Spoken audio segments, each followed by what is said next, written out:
Hello and welcome to this edition of Bayou Time. I'm your host, Keith Whiteside, licensed clinical social worker with Terrebonne Home Care. Very glad you're joining us. However you may be joining us, we appreciate it.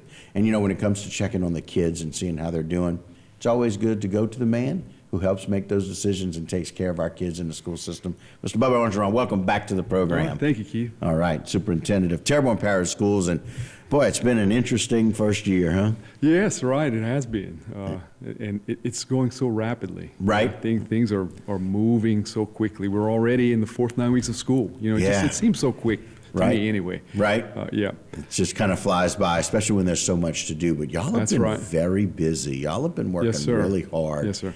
In our processes and getting things together and some new things even. Yep.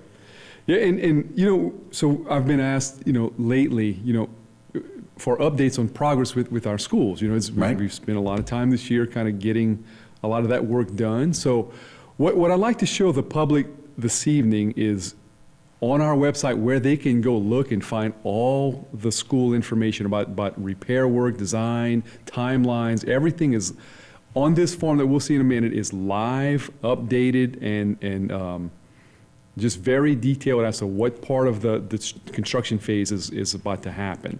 So, and you're going to see on this chart when we look at it that things are about to start really happening. We have a lot of bids that are going to be awarded soon, and shortly after bids are awarded, construction phases start. So all of that is going to be on this chart that we're going to look at in just a minute. And so this brand new Terrebonne Parish School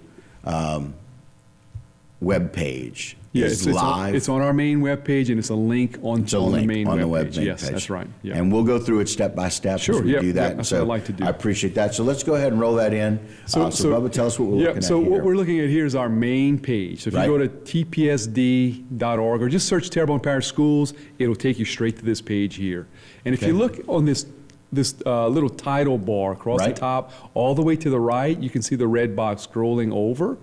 All the way to the right, it says Hurricane Ida Recovery or Hurricane Recovery. Right. Then right underneath that, it's a little hard for me to see, but you can. It says Hurricane Ida Recovery. You click on that, and that link will take you right here, and then it says Master Recovery Schedule. Click there, and then there's going to be a list of all of our schools and a live progress update of where we're at. So when people have questions about any particular school, you come to this side and you see exactly where we're at with this this process. Now, what we're doing here, we're going to scroll all the way to the bottom. You see it's very color-coded and very detailed. It tells you all of the different options for what's happening, right? And those colors mean different things. And those colors at the bottom, we have a key. So the key, in particular, I can't read it from here, but I'd like to focus in on the blue and the green. The blue is the bid phase. Okay. So typically the bid phase is about a month when the bids go out. Right. The architects put out the bids for their projects that they've did all the design work for. Right. You know, there's a lot of repair work or a lot of design that goes into repair work. Rather. Sure. You know, it's got to be. You know, yes, especially when you're dealing with FEMA, right? There's a lot of T's to cross, I's to dot, and things like that, and we have to be very methodical. So architects. It's a back and forth with our FEMA consultants. So architects give design specs, they hand it over to our FEMA consultants. The FEMA consultants review it, send it back to architects with what they call comments. We need more detail here, or let's not include this phase. Right. You know, so tell me what that goes back and forth for weeks. Sure. Sometimes even months. Right. So once we get it all done, it's submitted to FEMA. Then we send it to the bid process, and that's typically a month, if not longer. We award the bid at the next available board meeting. So sometimes we're waiting for meetings to occur. You know, now we've been calling special meetings to kind of expedite some of these bids, but sometimes we need to kind of slow down a little bit and wait for the next available board meeting. Right. So that might take a month's process, and maybe you may finish on the Friday after a board meeting. That's exactly right. So now we got to wait for that next board meeting a month later. So that's kind of happening. We're getting caught like that, but it is what it is. Sure. So once we award bids, and that's on that chart, if we can go back to the chart. And we'll look at the blue. See, that's all the blue. So the dates on those bid awards and bid openings are very, very precise. The person who actually does all the work, she's inputting all the data on this chart. Then we get into that part. The next thing, once it's awarded, it goes to the construction phase. And I want to make this comment about construction. So it doesn't necessarily mean the next day they're swinging hammers, right? Or boots on the ground. It means as it says there, there's a lot of procurement of materials, and sometimes that can last for months, right? Right, because we're still having that supply Yes, chain yes, issue. yes. And the cost in addition to the supply chain all issue. that. Right. That's exactly right. So if you see on our chart the green phase and you say, well, there's no work being done, and if you could go to the South Down category, South Down Elementary School, and that's a very, visible school. It's right on the main thoroughfare. Sure. So you see South Down Elementary, it's in the green. I Right. think the green actually started in December. But right. you're looking at South Down, you see all these panels, they're still missing. So if it started in December, why is it not done in March? It's because they're waiting on materials to come in. They were awarded the contract, so the contractor's waiting. Now, they're on the clock. Right. Their time has started. So Right. I just wanted to kind of really emphasize why it may be green on our chart, but nothing's being done or visibly being done. Right. There's a lot of behind-the-scenes stuff, getting crews and all of those things. So that's kind of a description of our chart. What a great overview, though, and it prevents from hundreds, maybe thousands of phone calls to you Hopefully and your so, right? staff Yes. about where are we, and this is a great explanation about that. I got to tell you, there are so many apps and so many programs and web pages that are not very user-friendly, that you struggle kind of seeing this.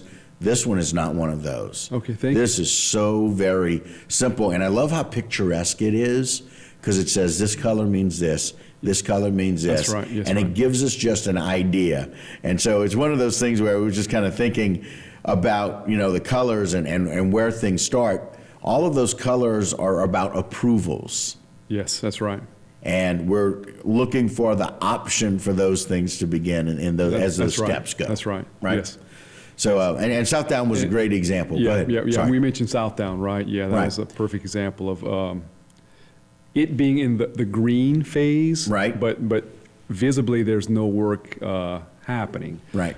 But that simply means if it's in green, again, just to reiterate that they're procuring materials. Right.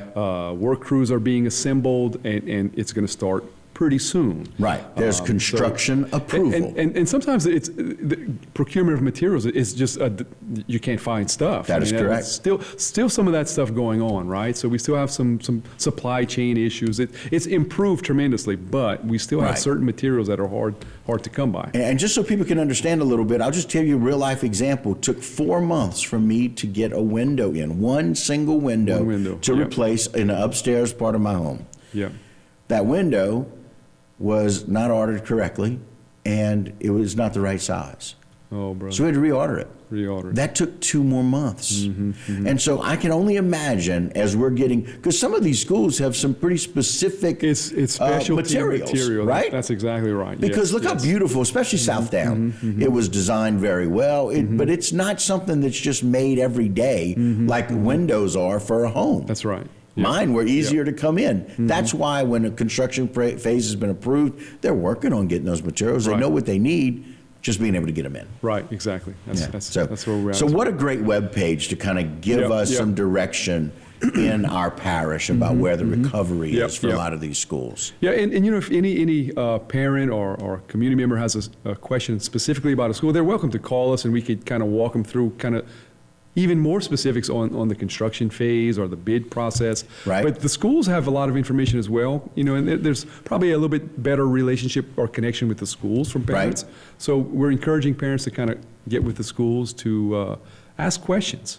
Sure. Like, please ask questions. Don't Right. assume that everything is, or we shouldn't assume that everything is as clear as we might think it is. Right. So if there are questions, please ask, so Right. we can kind of give them information. And much like everything that we've experienced through COVID, through the hurricane, through the recovery, your staff and each of those people at the different schools are engaged. Yes. They're so Yes. and they're wanting to say, "Hey, this is what's next." Right. Because they're kind of watching that recovery Yes, as well, yes, that's right. hands-on. That's right. At their schools. Yep. That they take so much ownership in. And if we could look at the chart one more time, you can see that The dates on a lot of the blues and greens, like a lot of things are imminent. You know, we're getting ready to kind of get extra busy. We're at that point in this whole phase. Right. You know, it's taken a while to get to this point, but pretty soon there are a lot of roof jobs that are going to get done, a lot of interior work that's going to get done. Wow. And there's just a lot of schools. You can look at Houma Junior High, for instance. That's one I think that would be worthy of looking at. Yeah, we'll scroll up to Houma Junior High. Houma Junior High. So methodically, the way this typically works, and it's pretty common sense. The green is the roof repair. So before the building repairs happen, you have to do the roof repairs. Right. You know, typically, I mean, you don't want the interior still getting potentially wet with new floors, new walls, new ceilings. Right. So you get the roof, then you jump into the next phase, which will happen pretty quick at a school like Houma Junior High. So soon after the roof's done, which it's in progress, there are boots on the ground there. Yes, yes. Materials there, you know, they have the lifts and all the safety precautions on the roof, and it's happening. So once that's done, then we jump into the other parts of the building that need repair. So that's pretty much the process we're working with. You know, even like a gym like at H.L. Bourgeois, right? So there's a gym floor that needs to be replaced. Okay. Well, we could have replaced it, but why replace it if there's still a leaking roof?